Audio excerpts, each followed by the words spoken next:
All right, guys. Today I'm joined by Travis Brown, founder and CEO of Mojo Up Marketing and Media.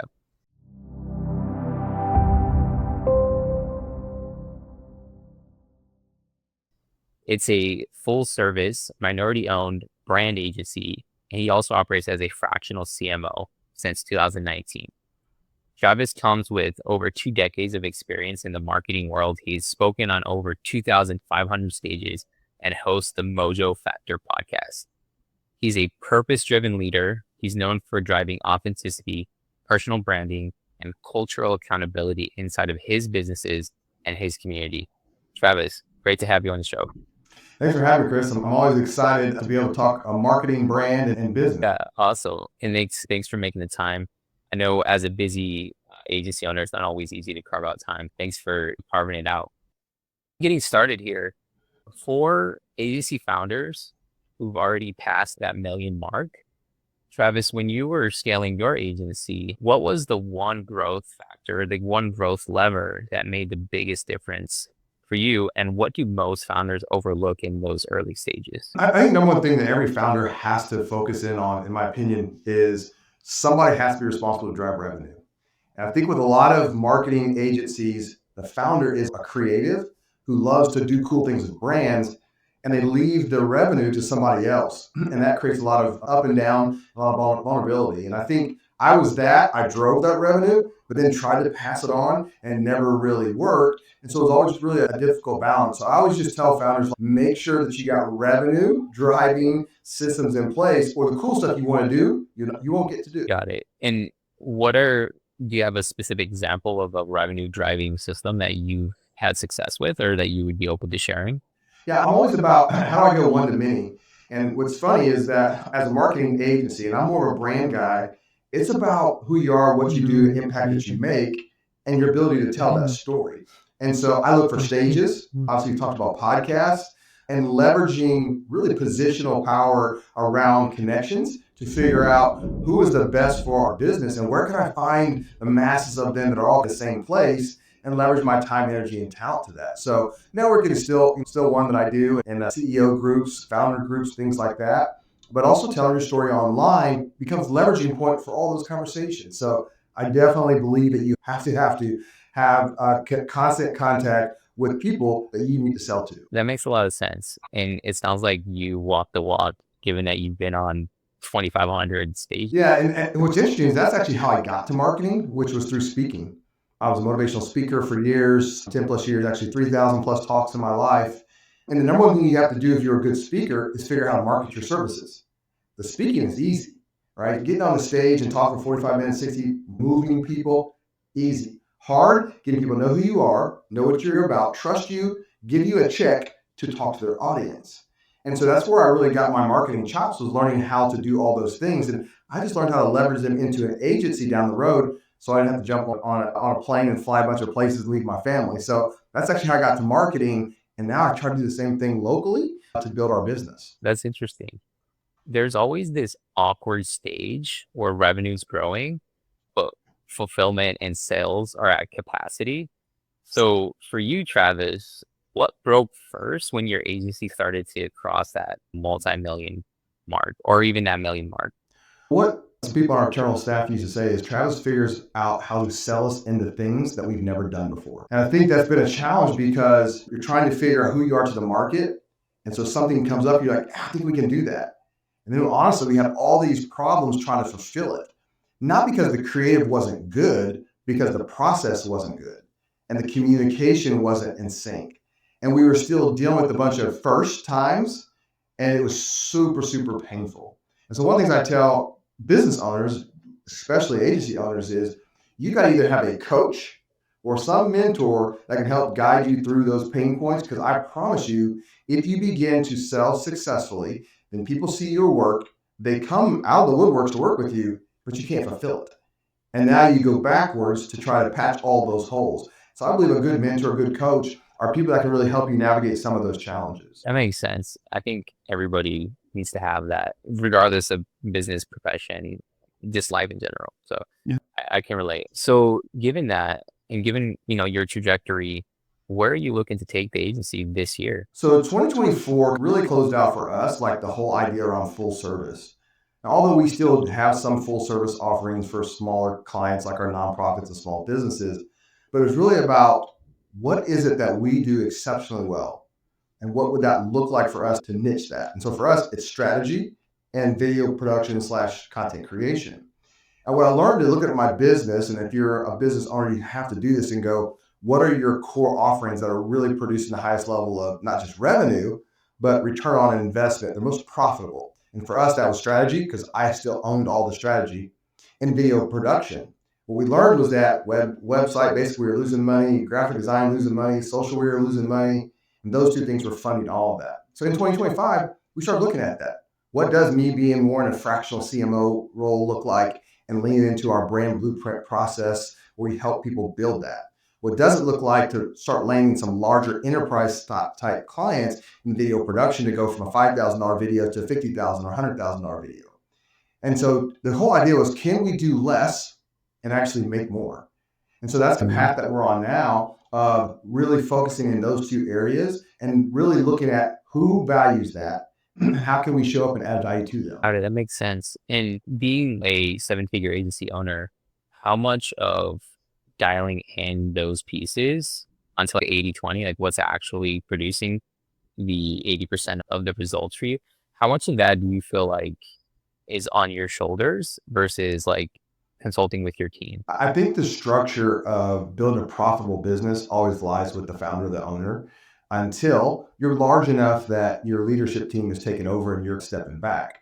And I've tried that process and I had a significant leadership team trying to really give over the reins. The challenge I faced was we were still small at our height, 14 total people, trying to have executive type people on the team, creative, project managers, account managers. It was a real struggle to figure out where's that line of profitability. And so I was always the gambler trying to figure out how to solve that problem.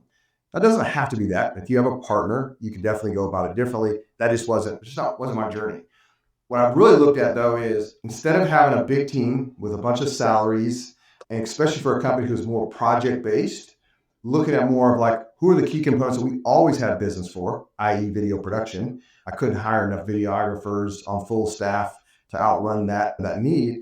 So there's an area that it made sense for us to have full-time staff still, and then on the strategy side, and then some account management. I think it's different for every business. I wanted to be a full service agency. That was part of my vision and my ego to try to be a full service agency to compete with all the big people in the Indianapolis area where we are. And what you learn is that the way you do that is long, drawn out, and anybody that's successful at it have been doing it for like 20 plus years in that realm. And so there's some hard knocks to be learned there. So I try to encourage people to go, do you really want to be a full service and have all the people and all the stuff? Man, are there lanes that you could really own, be super profitable, fit into your niche, and have a better work-life balance? That makes sense. And really trying to own like your space of genius, your zone of genius. And so you mentioned that you've primarily been the one doing all the sales, going to speaking engagements, events. How has your client acquisition strategy changed now, and how do you foresee it changing in the future? I went through the process. I hired a chief growth officer, and she was awesome and showing up places that I couldn't show up, and we were able to divide and conquer. We found is that I was still driving most of that, and I needed somebody to own it once we kind of put it together. And that was her role for a couple of years. We backed out of that sense just as we are looking at how we're restructuring our business to say, I can own those relationships at the top of the house. We're doing less volume, more strategic and more profitable. As of right now, I'm looking at what does that look like long term. Also within the marketplace, as we're recording this here, there's some unsettledness in our economy, trying to figure out what does that look like too, and just trying to decide what does our business actually look like. And I would just encourage people to think about this too, is don't be afraid to step back and scale down before you decide to scale up. It's actually okay. Yeah. And you mentioned ego before, so it sounds like you've done a lot of that inner work to be okay with not having to be the biggest, just owning where you're at. Yeah, I think that when you think about build an agency, right? A lot of us that see these other big agencies that have full staffs and multiple account managers and 4 graphic designers and all these people, this big office, like, is cool. And we had a very awesome office, very creative, and I love that. And that gave me a lot of energy. And we might go back to that as we went remote at the end of last year. But it was also, and I don't want to just say negative, like it's just my ego. But I really wanted to compete at that level. I really wanted to create something that could go toe to toe with that group of people that are out there doing it. And you realize that it's a very long, difficult road. And you got to decide how deep in that do I want to go to build that? And is that really what I'm after? And after some different time in this business, our business will be 6 years old in July of 2025. I'm like, there's a new way to do it. And I'm embracing some things that I never thought I would embrace, but I'm actually enjoying it. I'm curious, are you open to sharing any of those things that you are embracing that you never thought that you would? Yeah. So one was like, I was absolutely like, if we have to go remote, I'm closing our company.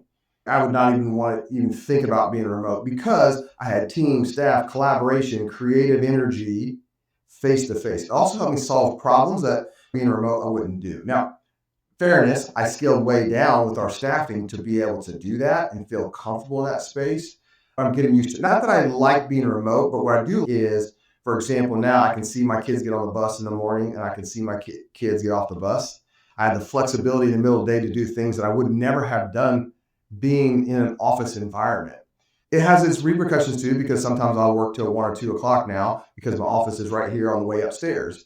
So there's some things like that I don't like, but by and large, I'm learning like I never would have thought that working from home, there was pieces of it that I could enjoy where I could connect and engage with my kids and my wife that would make it more meaningful as overall job. So I think it's probably one of the things that I've really latched onto is the family aspect of it that has been helpful, I think, in this process. Yeah, it's really interesting because purpose and why are we working so hard anyways? And it sounds like you've been able to embrace that, which is cool. It's taken some time. It was painful to get here, but now I've embraced it. That's cool. So I'm curious, like for up and coming or multi-million dollar agencies that are leveraging video and doing some of the stuff that you do, how how are you guys leveraging AI in that space to stay competitive? I will tell you that AI has been a game changer on the strategy side for me. I don't know that we have really figured it out on the video production side. We'll get a little tip there a little bit in a second. But AI on the strategy side has been great for me because it's like having a team of different people that I can strategize with so much quicker, right? So I can put out an idea, I can run it through ChatGPT, I can go back and forth with about this, and it takes what would have taken me maybe a week or two to riff and go back and forth and all this congregate around to get it done in like the same day or hours or even less. So from a strategy perspective, it's allowed me to really do that. Second thing it's allowed me to do is to take ideas and concepts that I have as a visionary leader for brands and kick out stuff much easier than I've ever been able to do.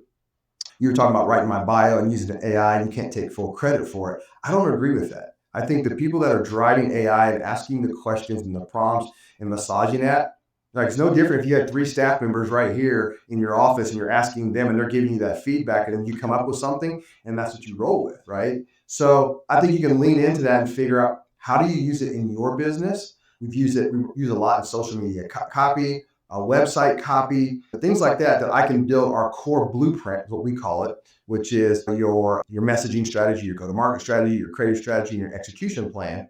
I can utilize that right there to then get all the little things that I actually need out of it that would have taken copywriters days to do. So I've really leaned into it right there, and that's been huge. On the video production side, we've used AI really just creating mass cut up content, being able to use software now that can take a podcast like this, that's a 30-minute podcast, and like this produce 7 or 8 great sound bites, assuming that the person talking is saying something. But I hope you get some sound bites out of this. But that has been how we've utilized it most to be able to create micro content. I think that's been significant for us. Our style of video production is still storytelling, talking head, event coverage, voiceover type stuff. So we haven't used the AI generated type of video from scratch, just not the way that we currently do our video production. That makes sense. I'm sure we're going to find some really great sound bites or some clips from this. So, Travis, you mentioned that you do fractional CMO, high level strategy stuff, as well as running the agency. So for other agency owners that are thinking about that, what advice do you have for them? How do you balance both? How do you, yeah. Yeah. I think, first of all, it's about defining what fractional CMO is to you and what that looks like. So, on our client base, we work with nonprofits and small businesses, and still kind of fill in that full service in that arena. But once we elevated into the enterprise level, where you're talking about billions of dollars companies that have full marketing teams, you had to find a lane or a space where you could add value in those particular areas. And so that's something that we've learned how to do on the strategy side. And a lot of times it's a strategy in conjunction with the video production. We're bridging those two gaps and selling that as a service, right? And so I think that's where we can go into different places and serve, in my mind. They may even have a CMO, but I'm providing CMO skills, thoughts, ideas in a division within a company and helping those companies. And then there are some that we like, yes, I'm at the top of the house, I'm with the CEO or with the executive team as a chief marketing officer, providing strategic insight and overview. But ultimately, it's about trying to figure out where you want to spend your time, what is most profitable, and then continue to back yourself out of stuff that's not equally as profitable as the thing that is best for your business. And that's what I've been working on in 2025. And I think 6 months in, we're getting to that point where, all right, now we really understand what that looks like and can really position ourselves in the marketplace. That's really interesting that you mentioned that. And it's one thing that I've been selfishly thinking through as well is how do you create like a fractional role that's also scalable, that doesn't take all of your time? Mm-hmm. And so for you, what are some things that you've had to implement? Part of it is understanding, like, what skill set do you have in your life, in your world, that you can do so easily. You talk about the zone of genius, and they've called it a lot of different things, but I know that I have a God-given talent to stand in a room and build a strategy and do it really quickly. Now, I don't want to share this to all my clients out there. I don't want them to know how quickly I do it these days, but we have a blueprint that runs anywhere from 25,000, 50,000, 75,000, and I can do those quickly now, where when I first started out, like, those would take me weeks and weeks of energy. So what I look for is like, okay, what can I walk into the room, wow my potential client with, provide value, but it's not a time suck. Because like if I jump over and say, I can do a lot of website strategy, I can write website copy, it's a time suck and it's miserable. I don't want to do it. And so what that does, Chris, is it prevents me from being able to be in my space where I'm really good. Now it's over here and slow and it's dreadful. So I think that's where most people got to find, what can I do really well? Can I do efficiently that I can scale up? And it has to be at a price point that makes sense, because if you're doing it at a price point that's $1,000 or $2,500, there's only so much time you can get to a number. So you really have to figure out what is that thing that I can do so well that other people are going to be really enamored by, that's profitable, that has enough scalability that even if you just do that yourself, you're in good shape. So think about my number, right? If it's 25K a blueprint, let's just say arguably I did 2 of those a week, that's a lot of money. You know what I'm saying? So I look for something that could do that, versus if it was just like shooting a piece of content that's $1,500, it doesn't scale the same way. So that's why I think it's super important for agency owners out there, strategists, to go, where's my space that the market will love what I offer them, what I provide for them, and it has maximum scalability. It's really interesting insight. And one thing that stood out for me was you mentioned like that you didn't want your clients to know, you don't want them to know how easy it is for you. I think actually, if it's so valuable and it's taking you years to master that skill, and if you can deliver it in 1 day versus 100 days, to me, that means it's way more valuable anyways. And that's why they're willing to pay the 25 to 50 to 75K. Would you agree? Well, I 100% agree with that. And people, they don't care how long it takes. And this old theory, like the longer it takes, the more valuable it is. Not true. Now, you also have to remember, though, when you're dealing with marketing teams inside of companies that are getting paid whatever dollar amount, so let's say it's between $50,000 to $100,000, you do have to create a sense of what it will take for you longer than a day, because it will kill that deal, because they're going, why are we going to pay this guy $50,000 for what he's going to do for us in a week, and I'm going to get paid $50,000 for a year? So there are some traps that are out there that you have to be careful from, because internal marketing teams aren't always happy that you're there getting paid what you're getting paid and can sabotage your stuff real quick. That makes sense, and that's a good little tip. If you had to give one piece of one piece of advice for other agency owners that are trying to get to their first million, their first couple million in revenue, what would it be? The number one piece of advice I would give to these agency owners trying to scale is patient and profitable. And what I mean by that is get to a point that you're profitable, whatever that takes for you. Then you can sustain patient growth. It doesn't matter if it takes you longer if you're profitable. Because here's what happens. If it's not profitable, it's going to be panic. And then you're going to be pressing and forcing yourself, making big bets to hope to hit home runs to offset the loss or the lack of profitability.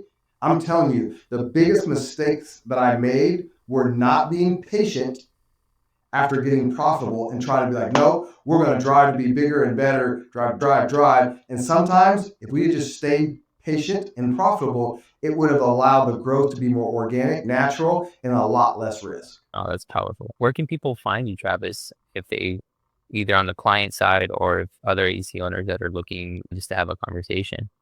Yeah, mojoup.com is our website, and you can find all our information about us there. I'm on LinkedIn. All my stuff is Travis Jaden Brown, LinkedIn, Facebook, Instagram, and also TikTok and YouTube. Obviously, we're all the way all out there in all the different ways. I think when somebody starts to consume content, they can watch and they can get your philosophy. It makes sense to then you can follow somebody and figure out, man, do I really believe what he believes? And by all means, people can reach out for sure. I'd love to have conversations. Cool. Is there anything that any last minute thoughts or announcements or anything that you think would be important that we didn't cover here today? I think all agency owners have to understand what's driving you. And first of all, you can say it's not the money, but let me be real clear. If the money isn't working, whatever else is driving you, right, will ultimately at some point in time take a back seat. So the money, it doesn't need to be your driver. You need to figure out what is driving, and then how do you align that with profitability? And so many times I meet creatives or business owners that have a skill and love to do a thing, but they don't know how to run the business and they really struggle. And before you realize it, you can no longer do the thing that you love because you can't afford it because you lost too much money. So take care of the business side of it, understand the numbers, understand how the business works so that you can do the thing that's really driving you. That's super important for you. Thanks for sharing, Travis, and thanks for coming on the show today. Thanks for having me, Chris.